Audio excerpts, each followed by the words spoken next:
Digo, para saber a dónde voltear y no voltear al techo. Mira, no voltees a ver tu reloj. Así de ya, apúrale.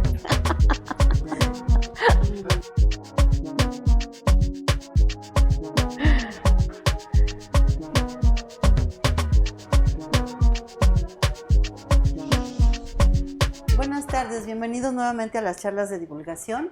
Soy Cecilia Zeta y les doy la más cordial de las bienvenidas. En esta ocasión está con nosotros en este foro maravilloso que es la librería Luis Felipe Bojalil de la UAM Xochimilco, la doctora Fabiola Soto. Hola Fabiola, ¿cómo estás? Bien, muy bien, encantada de compartir este espacio contigo, con la comunidad universitaria y con los seguidores de este espacio. Sí, pues gracias por atender la invitación, porque el trabajo que tú realizas junto con un cuerpo académico grande especializado y muy profesional, que es algo de lo que se enorgullece la universidad, sobre todo por el tema que trabajan, a quién atienden. Creo que es muy relevante que podamos darlo a conocer a través de una charla de café, sin café, pero con este formato. Bueno, antes de empezar, les quiero comentar que la doctora Fabiola Soto Villaseñor es maestra en rehabilitación neurológica con estudios de doctorado en educación. Es profesora del Departamento de Atención a la Salud en la Unidad Xochimilco de la UAM desde hace 20 años y actualmente es la coordinadora de la maestría en rehabilitación neurológica y responsable del convenio para la operación del proyecto comunitario Centro de Promoción y Atención al Desarrollo Infantil, Xilotl, del cual nos vas a hablar porque se me hace bien bonito que eso se haya logrado en un espacio tan simbólico de la UAM como es lo que fue la tienda. Así es. En el campo de la investigación se ha orientado al diseño, implementación y evaluación de programas de intervención temprana para infantes con riesgo y alteraciones en el neurodesarrollo infantil. Y ella nos va a hablar cómo es importante la identificación de problemáticas que se puedan presentar con infantes desde recién nacidos. Así es. Que puedan tener un problema neurológico para ver cómo se interviene con ellos y llevarlos a una vida funcional a pesar de que puedan tener algún daño neurológico. ¿Es así? Sí, así es. Y todos los años que llevas haciéndolo. Cuéntanos, ¿qué es esto de la intervención temprana? Pues mira, empezamos un poquito por el trabajo de nuestro grupo que inició en 1975, prácticamente recién fundada la universidad. Se ha orientado desde sus inicios a la prevención de discapacidad. Y la discapacidad infantil pues sigue siendo actualmente un problema de salud pública. O sea, el número de niños que cursan con un trastorno del neurodesarrollo o con alguna condición que pues es potencialmente discapacitante en el sentido de que limita pues sus formas de interacción y de inclusión social y educativa. Lo que señalas respecto a la detección oportuna, efectivamente uno de los objetivos que nosotros hemos, avanzado en el campo de la investigación y también de la ejecución de programas es la identificación oportuna de los riesgos, porque normalmente el problema que tenemos es la identificación muy tardía, que se da normalmente después de los 3 años, después de los 4 años, cuando los niños llegan al contexto educativo. Entonces, muchas veces cuando el niño o las niñas llegan y se integran a la escuela, pues se hace evidente las diferencias que pueden tener con relación a los pares, a los niños de su misma edad. Y muchas veces cuando uno indaga con las mamás o con las personas responsables del cuidado de los niños y las niñas, pues pareciera que en los primeros años de vida nadie se dio cuenta, ¿no? Es decir, las mamás señalan quizás algunas observaciones relacionadas con aspectos que llamaron su atención, pero no encontraron en los profesionales de la salud una respuesta adecuada respecto a explicar qué era lo que estaba pasando con el niño, ¿no? O si un pediatra no se da cuenta necesariamente. Pues lamentablemente los profesionales de la salud, los médicos, las enfermeras, quienes tienen el primer contacto con las familias, no necesariamente tienen formación en desarrollo infantil temprano. Se necesita algo especializado, Así además es. de la especialidad en neonatales o en... Pues no necesariamente una nueva especialidad, que bueno, nosotros en la formación del posgrado, o sea, en la maestría en rehabilitación neurológica, ofrecemos estudios de formación a estos profesionales. O sea, nosotros en la maestría aceptamos profesionales de medicina, de nutrición, de enfermería, de educación, de terapia física ocupacional, terapeutas en comunicación humana, porque la idea es formar a los profesionales justamente en el uso de herramientas que permitan la identificación muy temprana de los riesgos en el neurodesarrollo. Entonces, uno de los elementos obviamente es la observación clínica, ¿no? Es decir, que podamos observar cuando los niños no alcanzan los objetivos de desarrollo que corresponden a cada etapa, pero también cuando expresan algunas formas de desorganización que podemos denominarlos como señales de alerta. ¿Cómo cuáles, por ejemplo? Bueno, las señales de alerta corresponden a cada etapa en el desarrollo. Y pueden ser expresiones, o sea, de problemas en el funcionamiento neurológico, Por ejemplo, en las etapas más tempranas, uno de los elementos centrales que se organizan es la maduración del tono muscular, ¿no? Entonces, en los niños muy pequeñitos, uno puede observar, por ejemplo, si en el tono muscular es adecuado, ¿no? Y porque efectivamente el tono muscular es un elemento necesario para la organización de la postura y el movimiento.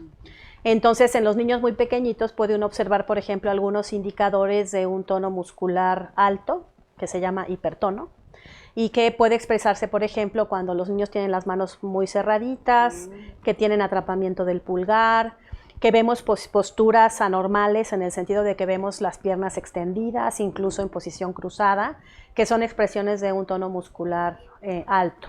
Pero también podemos ver un tono muscular disminuido, que se llama hipotono. Y entonces vemos bebés, por ejemplo, que están sobre la superficie como en posición de rana y que se mueven poco, ¿no? O sea, el movimiento también es un indicador. Y entonces un observable es, por ejemplo, el tono muscular, ¿no?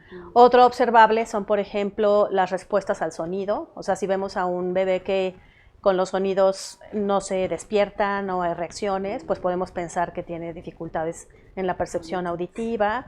O también observamos la fijación y el seguimiento visual en etapas muy tempranas, ¿no? Esos señales de alarma pues se van asociando con los objetivos de desarrollo que corresponden a cada etapa.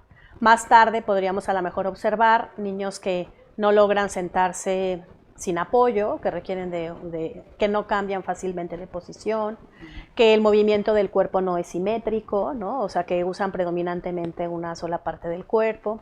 Entonces hay un conjunto de observables que a veces las personas cuidadoras pueden identificar como cosas que ven y que les parecen no adecuadas, ¿no? Y que comparan al bebé con otros niños y que muchas veces llegan a consultarlos, y si el profesional que consultan no tiene conocimiento del desarrollo infantil temprano y no tiene conocimiento de esos indicadores, pues a veces dan respuestas no adecuadas.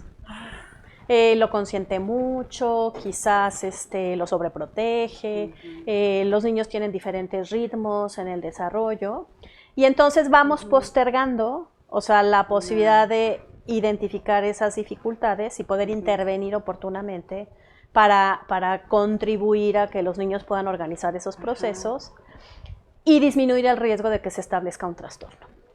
Qué fuerte, ¿no? Que no todos los profesionales tengan la preparación para identificar, porque es algo muy lamentable que un bebecito venga con una disminución en su problema, en su cuestión neurológica, y que podría atenderse si lo identificas de inmediato y haces algo con eso. Lo que ustedes hacen es generar modelos de identificación. Sí, o sea, nosotros trabajamos dos grandes líneas, digamos, de investigación. Una que tiene que ver con la parte diagnóstica, que tiene que ver con los procesos justamente de evaluación del neurodesarrollo y las herramientas que se utilizan. Y pues efectivamente hay herramientas ya disponibles para los profesionales que podemos clasificar como en dos. Algunos instrumentos que denominamos como pruebas de tamizaje del neurodesarrollo, así como se hace un tamiz metabólico neonatal al nacimiento o un tamiz auditivo, pues hay pruebas que también sirven para identificar, o sea, a los niños que tienen un desarrollo esperado o aquellos niños que están presentando quizás algunos retrasos en el desarrollo. Y hay pruebas diagnósticas, o sea, si un niño es identificado con esos retrasos en el desarrollo en la prueba de tamizaje, amerita derivarlo a un proceso de un diagnóstico mucho más exhaustivo e integral. Sin embargo, muchas de las herramientas que se han venido utilizando, incluso en el sector salud, pues son herramientas que se generan en otros países, por otros grupos de investigación, que no necesariamente están adecuadamente pues, validadas y normalizadas en población mexicana. Entonces, una de las líneas de trabajo muy fuerte que nosotros hemos tenido como grupo de investigación es generar herramientas que estén validadas en población mexicana, que estén normalizadas para niños mexicanos, pero sobre todo que sean de acceso, o sea, con la idea de que sean de difusión masiva y de acceso gratuito para el personal de la salud. Porque otro problema que tenemos es que muchas de las pruebas, o sea, son de altísimo costo y para su uso se tienen que que pagar licencias o se tienen que pagar procesos de certificación, que muchas veces para la población a quien nosotros queremos impactar, pues que es la mayor parte de la población, y contribuir a mejores prácticas en el servicio público, ¿verdad? Pues se hacen inaccesibles por los costos, ¿no? Entonces, un poco la idea es generar esas herramientas que estén bien armadas, bien fundamentadas, pero que además disponibles para que realmente puedan utilizarlos todos los profesionales y las instituciones públicas, ¿no? Oye, Fabi, ¿cómo se hace la prueba de tamizaje es cuando nacen y que les pican el taloncito? Eso es el tamiz metabólico neonatal, que sirve para identificar alteraciones metabólicas al nacimiento, entre ellas, por ejemplo, el hipotiroidismo congénito. Que el hipotiroidismo congénito es una de las principales causas de la discapacidad intelectual, por ejemplo, ¿no? De tal manera que si los niños no se identifican oportunamente y no inician un tratamiento oportuno, que en este caso es el suplemento, digamos, la hormona sustitutiva, ¿no? Pues hay un deterioro neurológico progresivo en la primera infancia que puede causar una discapacidad intelectual muy severa, ¿no? O sea, si se hace esa prueba metabólica, tamizaje metabólico, y identifican que tiene hipertiroidismo o susceptibilidad al hipotiroidismo, que hay varios tipos de hipotiroidismo. ¿Se puede compensar con un suplemento? Exactamente, se toma la hormona tiroidea y eso previene, por supuesto, las consecuencias de esa que puede alcanzar exactamente, ¿no? Entonces, uno de los principales objetivos es la detección oportuna de los riesgos que causan daño al sistema nervioso central y que por lo tanto van a constituirse como un riesgo justamente para la organización del neurodesarrollo temprano. Y hablábamos un poco de estas pruebas de tamizaje que deben ser implementadas en el primer nivel de atención en salud. Es decir, las pruebas de tamizaje son para aplicar al mayor número de población posible, porque ahí es donde identificamos a los niños en riesgo, ¿no? Claro. ¿Por eso trabajan ustedes con el Instituto de Pediatría? ¿Sí? Bueno, con el Instituto Nacional de Pediatría tenemos ya un convenio de acuerdo de colaboración prácticamente desde 1985. O sea que este acuerdo con Pediatría pues ya son 40 años prácticamente. Y gracias a esa colaboración tenemos ahí un espacio de investigación, que es el Centro de Investigación del Neurodesarrollo. Como centro de investigación, pues ahí trabajamos bajo protocolo y fundamentalmente lo que nos ha permitido ahí el trabajo es seguir a cohortes de infantes que tienen algún antecedente de alto riesgo biológico. Y cuando me refiero al alto riesgo biológico, pues estoy hablando de niños y niñas que pasaron por un proceso de enfermedad en la etapa más temprana de la vida, lo que llamamos la etapa perinatal. Entonces hemos seguido, por ejemplo, hay niños que han sido prematuros, que han pasado por un proceso de asfixia perinatal, que han nacido con una cardiopatía congénita o con catarata congénita, y digamos que el estudio de estos grupos nos ha permitido pues documentar de alguna manera los procesos de organización del neurodesarrollo ante estas condiciones de riesgo. Por supuesto, bajo un modelo de seguimiento del neurodesarrollo intervenido, porque no podemos solamente pues evaluar periódicamente a los niños y no intervenirlos, ¿no? O sea, hay que trabajar con ellos para posibilitar. Entonces, en el centro de investigación nos ha permitido tanto avanzar en la identificación de esas expresiones funcionales tempranas que dan cuenta de los riesgos que los niños presentan, y entonces documentar no solamente el desarrollo normal, sino también en desarrollo ante alguna condición de riesgo, y por lo tanto afinar esas señales de alarma que nos permiten la identificación oportuna, pero sobre todo también pues ir generando modelos de intervención temprana mucho más efectivos. Sí, a mí lo que me encanta del programa es que no solo es ustedes intervienen con el niño o ustedes dan las pautas para que se intervenga con el niño, sino con los cuidadores. Claro. O sea, de nada sirve que yo atienda al niño si el lugar donde vive no está involucrado en cómo tratarlo. Claro. ¿No? ¿Cómo se vive eso? ¿Cómo lo hacen? Bueno, pues un poco es porque el abordaje actual del desarrollo, del neurodesarrollo, pues es un abordaje integral. en el sentido de que pues el desarrollo no, se da no solamente por nuestra base, digamos, neurobiológica. O sea, no tiene que ver nada más con con la integridad estructural y funcional de nuestro cuerpo como organismo, sino que madura y se desarrolla pues a partir de la relación con el entorno en el que vivimos, ¿no? Y por supuesto, en las etapas más tempranas de la vida eso cobra una importancia fundamental, porque los niños en su proceso de organización pues son dependientes justamente de ese proceso de mediación o de que el cuidador principal, la persona responsable del niño, establece desde el inicio. ¿A través de qué? Pues a través, por ejemplo, de las interacciones que establece con él, ¿no?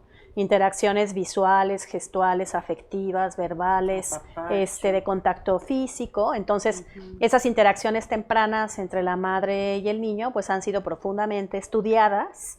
En el grupo de trabajo tenemos una expertaza en eso, que es la doctora Pati Muñoz Ledo, que ha desarrollado mucha investigación sobre lo que denomina los sistemas diádicos, es decir, identificar esos estilos de interacción temprana entre la madre y los niños, para identificar estilos que son muy favorecedores para el desarrollo del niño, pero estilos que pueden constituirse como factor de riesgo, porque son restrictivos para el desarrollo, ¿no?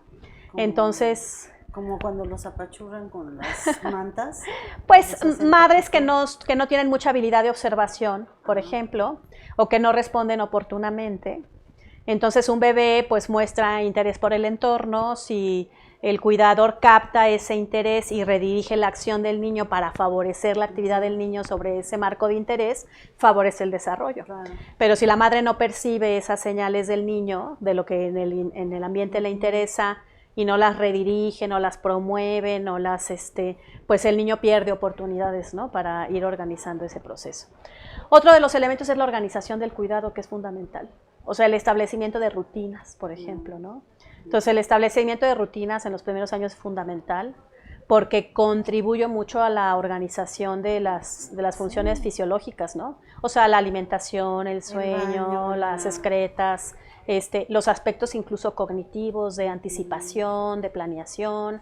Entonces, toda la organización del cuidado, que parece a veces como muy obvio, pero no lo es, porque sobre todo actualmente en que hay múltiples cuidadores, que a veces no siempre es la madre la que es la principal responsable del cuidado del niño. Entonces hay pues el tema, por ejemplo, de la organización de las rutinas, ¿no? Otro aspecto importantísimo es las condiciones de estimulación en el hogar, que también evaluamos con algunos instrumentos y que tiene que ver, por ejemplo, con la variedad de experiencias que se le proporcionan al niño, ¿no? Acordes además a su edad, ¿no? Sí. Oye, y cuando nace un bebito y se observa por el pediatra o la pediatra esos primeros símbolos o señales, ¿cómo lo viven los papás o la mamá? Porque casi nada más te refieres a la mamá. ¿Quiere decir que el papá no participa mucho en esta primera etapa? Es una excelente pregunta. Nosotros hablamos normalmente de persona cuidadora, o sea, de los cuidadores, y utilizamos este concepto porque aunque todavía en mayor parte son las madres las que asumen la responsabilidad del cuidado de los niños, cada vez hay mayor involucramiento de los padres. Entonces, en las sesiones de intervención que antes era casi puras mamás con el bebé, pues ya empezamos a tener papás que son los que se responsabilizan de llevar a los niños a las sesiones de intervención, pero además es bien sabido que participan también otros miembros de la familia. Muchas veces es la abuela la que asume la responsabilidad del cuidado, o en ausencia de la mamá a lo mejor alguna tía, pero también nos hace visibles, por ejemplo, yo siempre insisto en eso, en que hay niños que están privados del cuidado parental. Por ejemplo, los niños que viven en instituciones, ¿no? Bajo la responsabilidad del Estado, y también esos cuidadores hay que trabajar con ellos, ¿no? Claro. O sea, los cuidadores que trabajan en responsables de los niños que están bajo protección del Estado, pues también hay que trabajar con ellos porque los niños también necesitan que esos ambientes pues se propicien una exactamente, cuando ¿no? sean adultos. Entonces lo correcto es dirigirnos pues a las personas cuidadoras, pues que es un concepto que engloba a todas las personas responsables del cuidado de los niños y las niñas. Qué bueno que haces esa observación. Y entonces cuando te dicen, fíjate que tu hijo tiene un problema en la motricidad o no está respondiendo bien con su oído, ¿cómo lo toman? Yo que soy mamá y que algún día mis hijos que estuvieron en preescolar y en la guardería, me fue muy evidente, cuando ves que hay un bebito o bebita que no está respondiendo adecuadamente. Había una niña que lloraba y lloraba y lloraba y lloraba y se ponían furiosas las cuidadoras y luego la mamá, pero nunca interactué más para saber cómo lo vivían, ¿no? Claro. Nada más a mí me daba angustia pensar que mi hijo estuviera en esa condición, de que no pudiera yo pararle en el llanto o que no se pudiera levantar. Y sí veía ciertas reacciones de las mamás cuando se les señala, creo que tu hijo necesita un diagnóstico mayor o un estudio. ¿Es fácil aceptar? Pues no es fácil. O sea, uno de los elementos es justamente que la intervención debe de considerar a las personas responsables del cuidado en su propio proceso, ¿no? O sea, si nosotros convertimos la intervención en un proceso meramente prescriptivo, o sea, donde a la mamá le damos un diagnóstico y le damos una serie de recomendaciones y orientaciones sí. Y no tomamos en cuenta su propio proceso, pues esos elementos caen en el vacío, porque no sabemos si nos está entendiendo, si está entendiendo el problema, ¿no?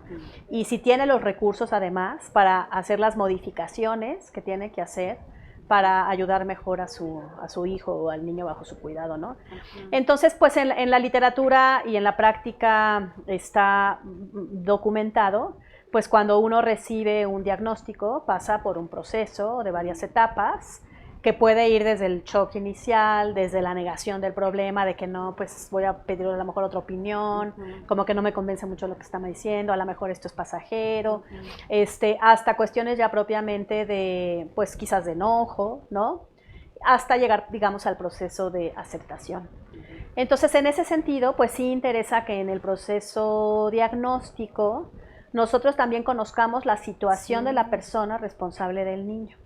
Y entonces hemos integrado algunos procesos que nos permiten evaluar, por ejemplo, la salud mental de la persona cuidadora, ¿no? O sea, procesos como la ansiedad, la depresión, la percepción sobre su propia calidad de vida, ¿no? Los hábitos de autocuidado, la percepción también sobre sus redes de apoyo, porque no es lo mismo una madre que está sola, responsable de sus hijos y que además es el principal proveedor económico, que una madre que comparte las tareas de cuidado y que tiene redes de apoyo social que le orientan, que le procuran menos carga, ¿no? Relacionada con el cuidado, etcétera. Y otro de los elementos que también indagamos es, además de las redes de apoyo social, pues los propios recursos familiares respecto a su organización, la provisión de recursos para el niño, etcétera, ¿no? Y otro factor importante son los estilos de afrontamiento, o sea, de la propia madre, ¿no? Entonces, los estilos de afrontamiento pueden ser estilos de afrontamiento muy centrados, por ejemplo, en los sentimientos, ¿no? En la emoción. Y entonces mamás que se angustian mucho, que son muy aprensivas, que se paralizan, que se deprimen, que les genera mucha incertidumbre. Y en cambio estilos de afrontamiento muy centrados en la razón, que tienden a buscar soluciones, a ser mucho más proactivas. Entonces, en ese sentido, pues es conocer nosotros esos elementos nos ayuda a ajustar las intervenciones para que realmente logremos pues modificar los comportamientos que esperamos modificar en beneficio del niño, ¿no? Ajá. Otra cosa que me gusta mucho del trabajo de ustedes es que trabajan de manera multidisciplinaria. O sea, hay muchos especialistas tratando de observar el fenómeno y ver cómo actúan. ¿Es así? Así es, o sea, el desarrollo infantil es tan complejo que no puede ser abordado desde una sola disciplina. Entonces, tanto en nuestro grupo de trabajo, pues lo conformamos profesionales de distintas disciplinas, e incluso en los grupos de nuestros estudiantes que ingresan al posgrado, procuramos generar esos grupos interdisciplinares. Entonces, como les decía yo hace un rato, tenemos ya 43 generaciones de estudiantes en el posgrado y siempre procuramos grupos en donde haya médicos, enfermeras, nutricionistas, terapeutas físicos ocupacionales, gente experta en el área educativa, porque finalmente hay componentes médicos, componentes psicológicos, componentes socioantropológicos inclusive, relacionados con la nutrición, con el proceso educativo, que convergen, digamos, en estos aspectos tanto de la evaluación como de la propia intervención, y que en la medida en que logremos profesionales con esta visión transdisciplinar y con la capacidad de trabajar en equipo, pues podemos proporcionarle a las familias servicios mucho más integrados, rompiendo con este paradigma en donde las familias tendrían que pensar en 10 terapias diferentes o 10 servicios diferentes, ¿no? Sí. Sino más bien profesionales que puedan abordar los problemas de una manera integral. A mí también me gusta mucho esto que me platicaste en algún momento, que cuando se identifica esto y se interviene con la familia, se desmitifica esto de que va a salir horrible, carísimo, es imposible atender al niño, porque hay que llevarlo, traerlo, darle medicamentos. Y en realidad lo que ustedes trabajan es, vamos a ver con qué condiciones cuentas para saber cómo eso puede potenciar en beneficio del bebé, ¿sí? Claro. O sea, ¿qué herramientas tienes en tu casa para, a lo mejor tienes gallos y vas a poner al niño a escuchar gallos? No sé, es una tontería que se me ocurre. Pero me refiero, ¿qué herramientas tiene la familia o el cuidador para que con eso que es mi entorno logro que el bebé salga adelante? Sin que lo veas como, tiene que ir a un hospital lejísimo, y irse a Houston a ver si ahí lo atienden. No es así. Claro que no. O sea, un elemento es que, o sea, no desconocemos, por supuesto, el valor que tienen las intervenciones específicas desde distintas disciplinas. Entonces, por ejemplo, en el campo médico, pues obviamente ha habido avances como muy importantes, por ejemplo, para atender a los niños que tienen parálisis cerebral infantil severa y que hay algunas técnicas que se utilizan, por ejemplo, para facilitar la movilidad, para ¿no? de los niños que tienen algunos problemas severos en ese sentido. Entonces, desde la terapia física, la medicina en rehabilitación, se han ido desarrollando estos elementos. Y estos elementos tienen valor, sí, pero siempre dentro de un contexto en donde tome en cuenta el ambiente natural del niño. Porque antes lo tradicional era que llevabas al niño una vez al mes a la terapia, la mamá se quedaba en la sala de espera a tejer, el niño entraba con el terapeuta, la mamá no se enteraba qué pasaba en la terapia, como si lo que pasaba dentro de ese cubículo fuera a transformar la realidad del niño, ¿no? Y ahora está muy documentado que los modelos de intervención centrados en la familia, que más bien procuran un ambiente que estimule al niño 24/7, o sea, porque se organiza y se procura a través de la participación activa del niño en distintas actividades, esos son los modelos más efectivos, ¿no? Que no desconocen, o sea, la idea de incorporar cuando es necesario otro tipo de herramientas terapéuticas para su manejo.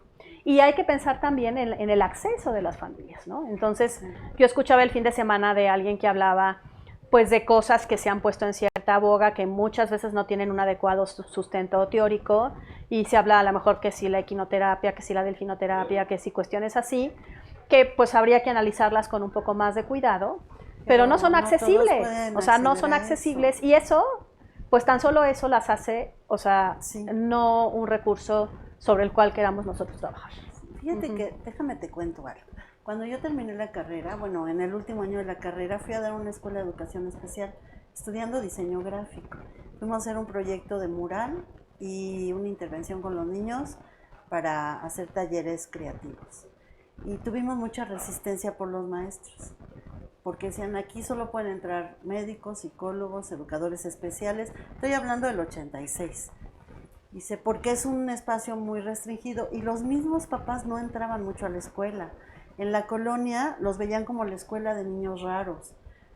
Todavía estaba como muy segmentado que quien estaba en ese ámbito, a esos les correspondía estar ahí. Y en el paso del tiempo me ha tocado ver cómo ha ido rompiéndose esa segregación.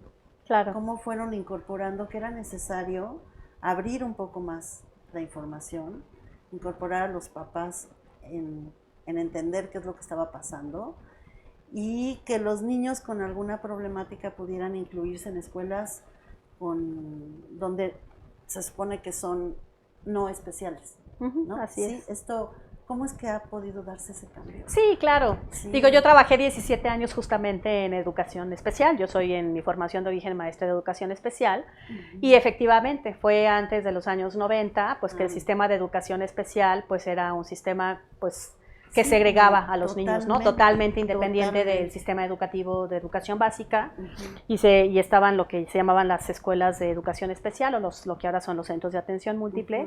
Y bueno, obviamente ha ido modificando mucho las formas, obviamente, de intervención educativa, y actualmente pues se habla de la plena inclusión de los niños, independientemente de su condición, pues en el reconocimiento de esta pluralidad y en donde todos tenemos derecho pues a la participación, ¿no?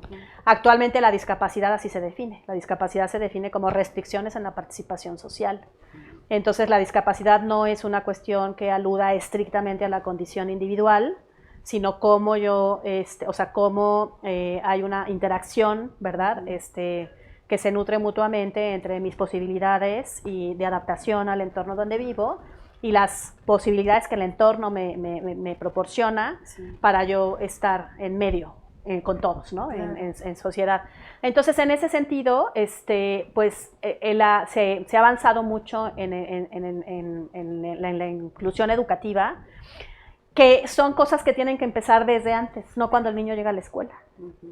O sea, si un niño que independientemente de su condición se trabaja en el contexto familiar o comunitario para propiciarle al niño estas oportunidades para la construcción de su propia autonomía e independencia, que son conceptos que nosotros manejamos en nuestro modelo, o sea, la construcción de competencias para la participación social desde el niño de un mes, ¿no? O sea, no a los 5 que entró a la escuela, sino desde el niño de un mes, y que la mamá permita al niño que coma por sí mismo, que se ponga la ropa, que vaya a casa de los amiguitos, que lo lleven a la iglesia, al parque, a la comunidad, y no que porque es un niño irritable, que a lo mejor se comunica de manera diferente o a lo mejor tiene berrinches un poco más prolongados, a veces los papás se sienten más cómodos sin llevar al niño, ¿no? O sea, etcétera. Imagínate. Entonces, la idea con los papás es que esos espacios se abran desde el inicio de la vida, independientemente de la condición, y que esas mismas experiencias contribuyan al niño a ir desarrollando sus propias competencias adaptativas, ¿no? Al ponerlas en práctica en distintos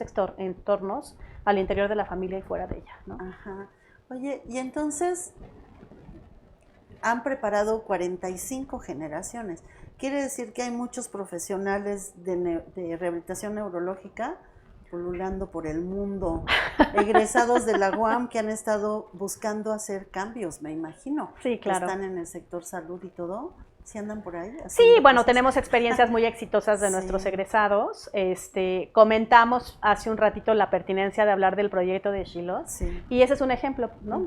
Ese es un ejemplo porque justamente a partir de la invitación de egresados de aquí de la universidad, tanto del programa de la maestría en rehabilitación neurológica como del doctorado de salud colectiva, pues ellos nos invitaron a participar con la alcaldía Tlalpan hace 4 años, pues en la formulación de programas y acciones sociales orientados a mejorar la calidad de los niños, ¿no? Y entonces a raíz de esa primera interacción que tuvimos con la alcaldía Tlalpan, ellos echaron a andar, digamos, acciones comunitarias, sobre todo en las colonias de menor índice de desarrollo social de la alcaldía, en donde fueron justamente a aplicar pruebas de tamizaje del desarrollo y también a establecer algunas, digamos, estrategias colectivas orientadas al cuidado de la niñez y a la formación de grupos de estimulación temprana. Entonces nosotros asesoramos esos proyectos iniciales que se echaron a andar ahí a nivel comunitario, y a raíz de la experiencia que se tuvo los primeros 2 años, que fue en el 2019 y en el 2020, pues ellos encontraron que en el total de niños y niñas que fueron evaluados en ese periodo, pues cerca del 30% estaban presentando retrasos importantes en el desarrollo, ¿no? Es un montón. Lo cual me permite también señalar que pues a lo largo de todos estos años de investigación, pues también hemos demostrado que los factores psicosociales relativos al contexto donde los niños crecen también son un factor de riesgo para el neurodesarrollo, ¿no? Y que tiene que ver con estos elementos que ya hemos venido señalando. Entonces, a raíz de eso, pues surgió la iniciativa de poder ofrecer a la población servicios de evaluación integral del neurodesarrollo para poder orientar de manera temprana a las familias sobre las estrategias que ellos podían seguir para potenciar el desarrollo de los niños y sobre todo para ayudarlos a encontrar las vías de atención que necesitan, sobre todo aquellos niños que presentan como trastornos ya específicos, ¿no? Ajá. Y a raíz de eso, pues la UAM, a nivel de la Rectoría General, junto con la Alcaldía Tlalpan, estableció un convenio para la construcción y el inicio de las operaciones de lo que ahora se denomina el Centro de Promoción y Atención al Desarrollo Infantil Xilot, que está ubicado aquí muy cerca de la Unidad Xochimilco, en Calzada de las Brujas y Tenorios. Y a partir del 2021 se firmó también el convenio de colaboración para su operación técnica, del cual yo soy responsable, junto con el equipo de trabajo, no solo de la UAM, sino del propio Centro de Investigación del Neurodesarrollo de Pediatría. O sea, de los 3 espacios. Ajá, exactamente. Entonces se ha convertido en un espacio interinstitucional, 3 instituciones, todo vinculado. Ajá. Y estamos ahí trabajando, pues prestando servicios a población abierta de niños entre 0 y 5 años que acuden a pedir servicios de evaluación. ¿Es gratuito? Gratuito, ajá, es gratuito. Hacemos una evaluación integral del neurodesarrollo. Hay una entrevista que recoge información socioeconómica de las familias. Aplicamos una historia clínica para conocer los antecedentes del niño y de la madre. Se hace una evaluación neurológica para conocer las condiciones de la integridad estructural del sistema nervioso y funcional. Se aplican evaluaciones del desarrollo acordes a la edad del niño y también algunas otras pruebas específicas para la identificación de trastornos específicos, como es el trastorno del espectro autista y el trastorno por déficit de atención e hiperactividad. Y con esos elementos pues se orienta a las familias para que puedan ellos echar a andar sus propios recursos y además pues también buscar orientaciones para su canalización a otras instituciones. Entonces, si yo sé de alguien o vivo empiezo a observar estas señales de alerta, voy al centro Xilot, que está en Calzada de las Brujas y Tenorios. Donde era antes la tienda de la UAM. Así es, en el espacio. Un espacio está ahí este centro. Ahí está el centro. ¿Y está abierto de lunes a viernes? Abierto de lunes a viernes, de 8 de la mañana a 3 de la tarde. Y bueno, pues finalmente el interés de la UAM pues responde a su vocación social, o sea, de generar estos espacios de vinculación social, de tal manera que las actividades que nosotros hacemos de formación y de investigación, pues tengan un impacto directo sobre la sociedad, ¿no? Entonces, en el Centro Xilot sí hay personal contratado por la alcaldía que está trabajando ahí, pero ha habido una amplia participación de la comunidad universitaria. Tenemos ahí a los estudiantes de la maestría en rehabilitación neurológica que ya son profesionales, que están formándose a nivel posgrado, pero que participan de estos procesos de diagnóstico y de intervención. Y también hemos tenido alumnos en servicio social, de medicina, de enfermería. Hemos tenido también rotación de médicos que están haciendo la especialidad de pseudopsiquiatría y que nos apoyan con los diagnósticos para trastornos específicos. Y también hemos abierto, digamos, la sinergia con otros grupos de trabajo de la propia universidad, ¿no? Estudiantes de diseño gráfico del taller de gráfica monumental han decorado el centro con unos murales muy bonitos, muy pertinentes a la vocación del centro. Y actualmente hay un nutrido grupo de alumnos de diseño industrial que están haciendo ahí trabajos modulares y trabajos terminales, generando pues ideas para el mejor acondicionamiento del centro en cuanto al mobiliario, en cuanto a materiales útiles para la intervención o para los propios procesos diagnósticos. Y pues también esta es una invitación a la comunidad universitaria. Sí, estaba pensando, por ejemplo, gente de sociología, ¿no? Ir a hacer su servicio y poder hacer estudio sobre quién llega, cómo llegan, cómo son sus realidades, cómo viven después del diagnóstico, la circunstancia de atención a su bebé, los de administración. También pueden hacer estudios de qué implica la gestión de recursos. La gestión de recursos, ¿no? O sea, no es un servicio gratuito, pero pues cuáles son los costos que esto significa. Exacto. Porque de alguna manera nos interesa que esto se convierta en un proyecto piloto que demuestre, o sea, que podemos ofrecer, o sea, que pueda ser generador de políticas públicas, que amplíe los espacios de oportunidad para la familia y para los niños en este mismo sentido. Porque el centro fue pensado inicialmente para residentes de la alcaldía Tlalpan. A eso, te iba a preguntar si yo soy de Tlalpan, puedo ir, y si soy de Azcapotzalco, ¿no? Pues no sé. En casi 3 años de funcionamiento hemos atendido casi un total de 900 niños y sus familias. De este número, aproximadamente el 55% sí son residentes de la alcaldía Tlalpan. Que bueno, hay un factor de cercanía y además pues es un servicio que promueve la propia alcaldía para, para sus residentes. Pero el otro 45% pues viene de todas las alcaldías de la Ciudad de México, de municipios del Estado de México y también incluso, por ejemplo, del Estado de Morelos, y tenemos por ahí 2 niños del Estado de Oaxaca.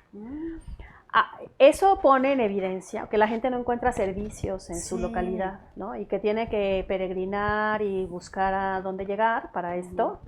Y bueno, pues hemos tenido que establecer algunos criterios de prioridad porque, bueno, pues el centro tampoco tiene una capacidad amplia de atención. Tratamos de atender al mayor número posible de niños, pero un poco la idea es generar un modelo replicable, o sea, que pruebe su beneficio, que pruebe el efecto positivo que estamos teniendo en los resultados que observamos en los niños y que de alguna manera pues sea también un generador de iniciativas y de políticas públicas en la ciudad que pueda caminar hacia la sectorización de este tipo de servicios y hacerlo más accesible para todos, ¿no? Sí, pero 900 niños en 3 años. Mucha gente.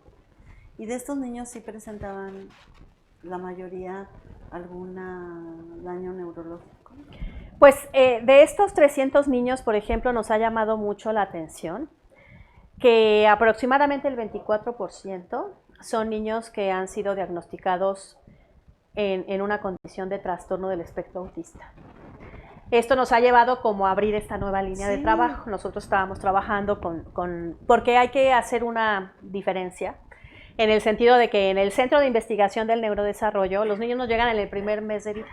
En el instituto. En el instituto. Nos llegan en el primer mes de vida porque ahí atendieron a las mamás. Porque desde los servicios médicos de neonatología, etcétera, nos derivan a los niños y en el primer mes de vida inician su seguimiento en el programa, ¿no? Pero aquí, como estamos hablando de población abierta, en realidad los niños nos están llegando tardíamente. O sea, nos llegan después de los 24 o 30 meses. O sea, es decir, cuando están cerca de cumplir 3 años, que ya se hacen evidentes esos retrasos en el neurodesarrollo. Y por lo tanto, pues ya entran, digamos, dentro de los criterios diagnósticos de un trastorno establecido. Entonces, cerca del 24% tienen trastorno del espectro autista. Hemos encontrado algunos niños con otras alteraciones del procesamiento sensorial o de la regulación que pueden orientarse un poco a trastorno por déficit de atención. Y algunos niños que tienen pues trastornos generalizados del desarrollo que de no atenderse y trabajarse con ellos oportunamente puedan perfilar sobre todo a alguna discapacidad de carácter intelectual o dificultades en el aprendizaje, etcétera, ¿no? Entonces, sí nos hemos estado tratando de ampliar los medios de difusión para que ante cualquier sospecha, en las etapas más tempranas, las familias busquen y se acerquen, ¿no? Y se acerquen pues a profesionales bien preparados. Entonces hay que trabajar también en continuar con una amplia formación de los profesionales. Sí, porque también he tenido experiencia de algunas veces que me cuentan, no, nació el bebé, yo no he ido al pediatra más. ¿Cómo? Si en el primer año hay que ir como haciendo evaluaciones mensuales, ¿no? Pero hay quien no los lleva al pediatra por recursos económicos, porque la abuelita te dijo que para qué. Hay una serie de circunstancias que se necesita difundir, que hay que atender al bebé desde que nace, estar en esa observación. Y una cosa que me decías cuando platicamos previamente, la intuición. Claro. Cómo la mamá o el cuidador o cuidadora tienen que también estar muy atentos a su intuición. Aunque no seas el experto en hijos, ¿no? Y si sí ya lo eres porque has tenido varios o has tenido sobrinos, estar atento a eso que te dice, a ver, ¿por qué siempre se está golpeando? ¿No? O por qué se quiere dar la vuelta y no lo logra, o por qué llora, o por qué no manifiesta nada cuando debe de sorprenderse y no se sorprende. Exacto. ¿No? Sí, acabas de tocar 2 temas como muy importantes, ¿no? Uno es confiar en la intuición de los responsables del cuidado de los niños. Y hace 2 días escuchaba a la doctora Patricia Zabaleta que decía de manera muy pertinente, ¿no? Normalmente lo que uno le dice a las familias es que si sospechas, pues consultes con el especialista o consultes con el médico, ¿no? Y si el médico no corrobora tu sospecha, o sea, confía en tu intuición e insiste, ¿no? O sea, porque a veces quienes tienen mayor capacidad de observar a los niños, pues son quienes pasan 24 horas con ellos, ¿no? Y bueno, para ser justos hay que señalar una cosa, ¿no? Ya desde hace varios años sí se ha establecido en la política de atención a la salud la implementación de la vigilancia del desarrollo temprano de los niños, ¿no? En estos programas del control del niño sano, que se empezaron a implementar, pues sí se establece en la política pública que en el primer nivel de atención en salud se deben de incorporar la aplicación de estas pruebas de tamizaje del desarrollo. Y actualmente el sector salud utiliza una prueba que fue generada por el grupo de trabajo de perinatología y del Hospital Infantil Federico Gómez, pero lo que nosotros hemos encontrado en la práctica es que aunque está establecido, digamos, en los procedimientos que se deben de implementar en el sector salud, no hay suficiente capacitación. O aún cuando se aplica la prueba, aún cuando se aplican estas pruebas de tamizaje que se deben de hacer, no se sabe qué hacer con el resultado de esas pruebas, ¿no? O no tenemos un sistema que permita establecer las estrategias que se requieren para su manejo. Entonces, ¿de qué sirve que obtengamos el resultado de una prueba si no damos seguimiento en relación a las estrategias que hay que echar a andar con el niño y con las familias? Por eso hay que estudiar la maestría en Por eso hay que estudiar la maestría. Entonces, nosotros, por ejemplo, además de un modelo de seguimiento del neurodesarrollo con un proceso de intervención dirigido al niño de alto riesgo, que hemos tenido oportunidad de probar en el Centro de Investigación en Neurodesarrollo, ya hace varios años que venimos trabajando en lo que denominamos el Sistema de Vigilancia y Promoción del Desarrollo Integral del Niño, que es para su aplicación en el primer nivel de atención en salud y comunitario, e incluso, por ejemplo, en educación inicial, en los centros de desarrollo infantil, que específicamente lo que busca es que toda persona que participa de la atención temprana de los niños se constituya como un promotor del desarrollo infantil, se asuma. Médicos, enfermeras, educadores, etcétera, porque tiene las herramientas para vigilar el desarrollo, ya sea para constatar su evolución o para identificar oportunamente los riesgos. Y no solo eso, sino que cuente con herramientas de promoción. O sea, que no todo niño que es identificado, que a veces pasa eso, es porque ya tiene que ir a hacer cola de 3 días para entrar al tercer nivel de atención a un servicio de rehabilitación. O sea, desde el primer nivel de atención en salud y salud comunitaria se pueden establecer las estrategias con el cuidado y la familia para reorganizar y favorecer ese desarrollo en etapas tempranas, ¿no?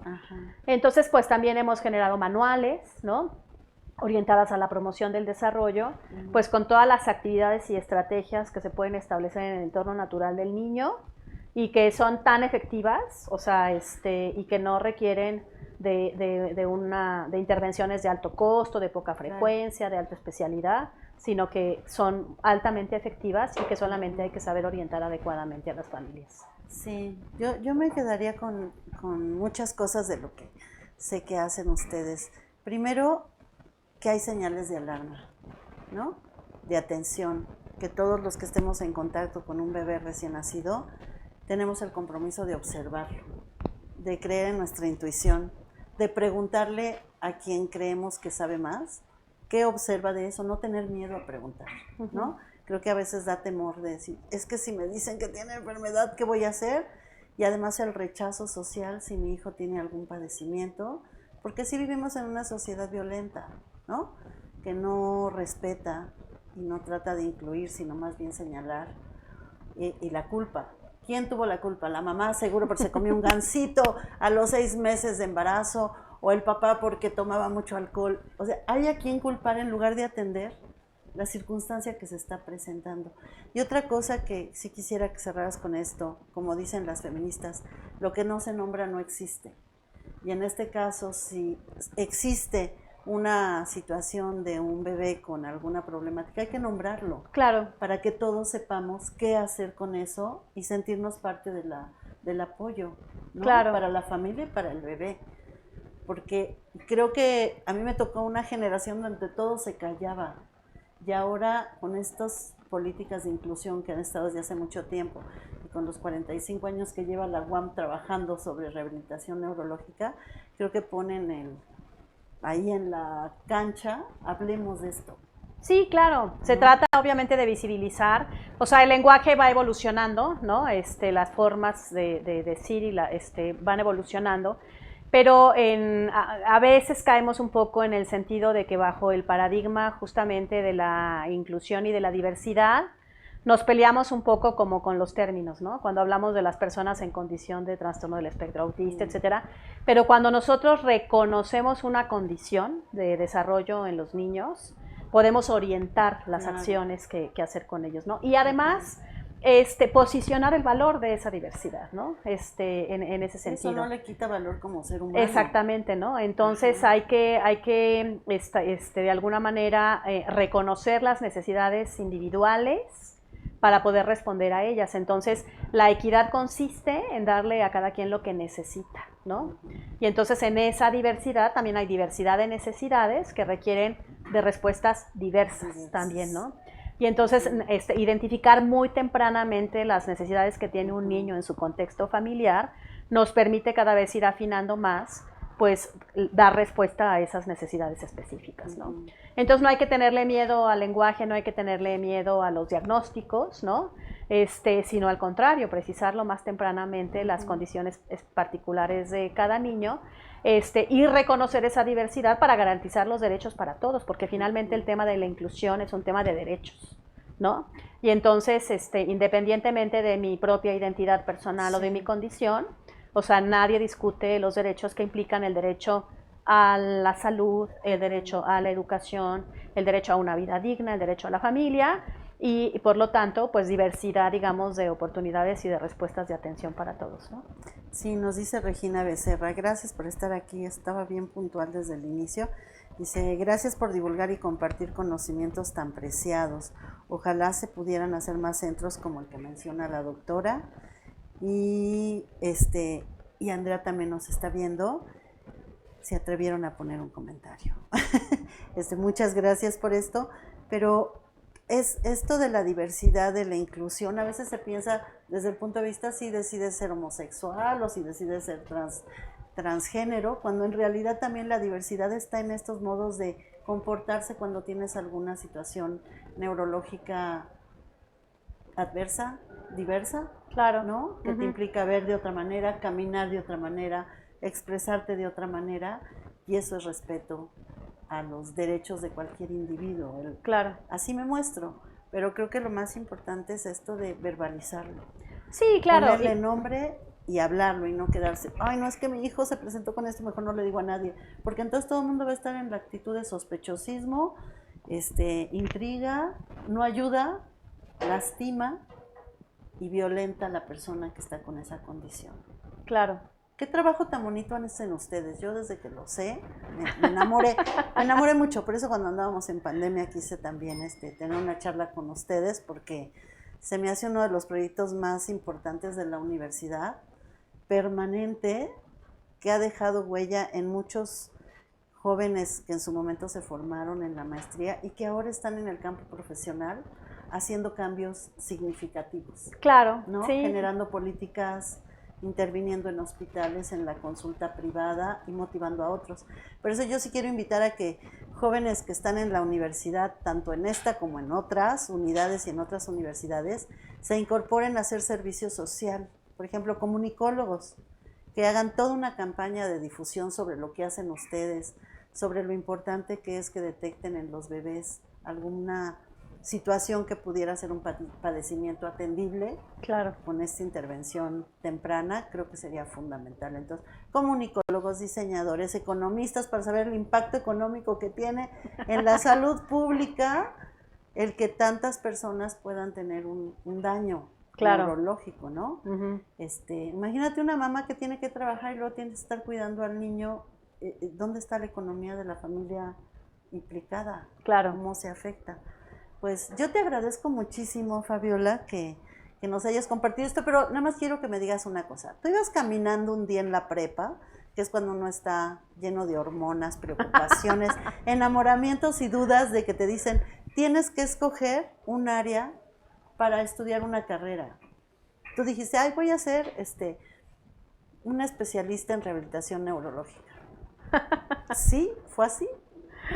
Pues no recuerdo así el momento del insight, ¿no? De cuando, pero bueno, finalmente yo siempre, me gustó mucho siempre el área de la salud. Yo soy hija de un médico, estaba muy familiarizada con el campo de la medicina, coqueteé un poco con el tema de la medicina, pero también tengo vocación docente, entonces la parte educativa docente siempre me gustó y finalmente en la elección de carrera que hice, que estudié educación especial, como que siento que logré integrar esos elementos porque yo tuve una fuerte formación en neurociencias en la licenciatura, además de pues esta vocación, digamos, pedagógica que tengo.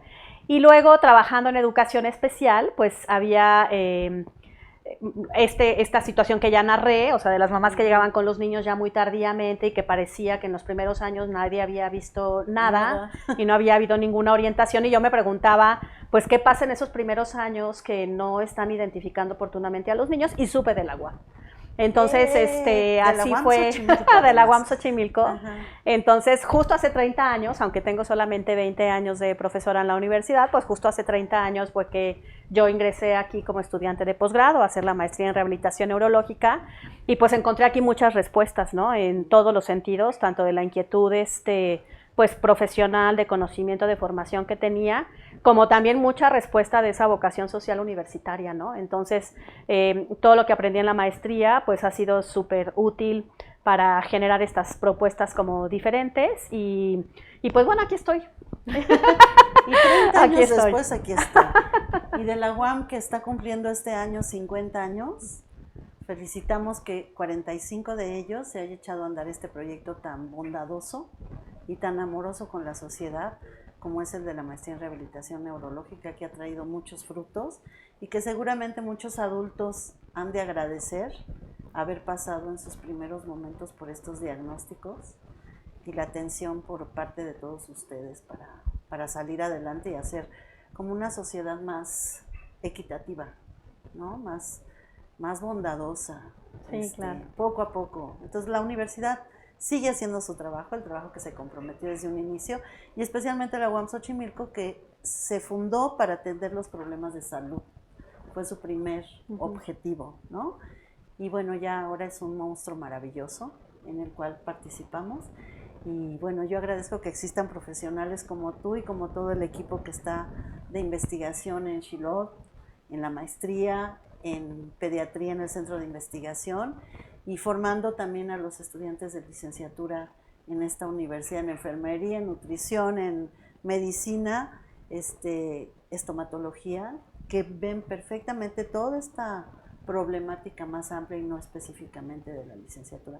Toda esta formación de profesionales es algo súper importante y algo que hay que celebrar. Claro. ¿No? Que existamos como universidad con estas características. Pues yo me despido de ti, Fabi, muchas gracias. Acérquense a Xilotl, está en en la calle de Tenorios y Brujas. Si alguien conoció alguna vez la tienda de la UAM, en esas instalaciones un pequeño espacio forma parte de este centro de atención, de diagnóstico. También aquí en la UAM pueden encontrar a la doctora o nos pueden preguntar. Ustedes acérquense a la UAM Xochimilco y van a encontrar muchas respuestas. Y bueno, antes de despedirnos, quiero agradecer a mis compañeros técnicos del área de la sección de producción audiovisual y sonorización. A cargo está Oscar Zavala, que nos hacen posible esta transmisión y la producción de este programa. Y a quien ha estado aquí escuchándonos, nuestra compañera Maru, conocida como La Hermosita. Una querida compañera administrativa que es muy conocida por todos y que se dio el tiempo para venirnos a escuchar en vivo y ver cómo hacemos este programa. Gracias a Rocío Silva, quien es la jefa de la librería que nos alberga en este foro, a los compañeros que están trabajando en la librería que también nos acompañan, y bueno, a la doctora Marta Isabel Flores, que es la coordinadora de Extensión Universitaria y Difusión Cultural, la doctora Angélica Buendía, secretaria de la unidad, y al doctor Javier Soria López, quien es el rector de la unidad Xochimilco. Muy buenas tardes y ahora sí los invito el próximo jueves. Vamos a platicar con el doctor Sergei Rico, es biólogo y nos va a hablar sobre los corales. ¿Qué son esos corales tan bonitos, pero tan vilipendiados y maltratados por muchos humanos y que son parte de un ecosistema muy importante en nuestra querida tierra? Pues muchas gracias, nos vemos el próximo jueves a la 1:30 y que tengan muy buenas tardes. Hasta luego.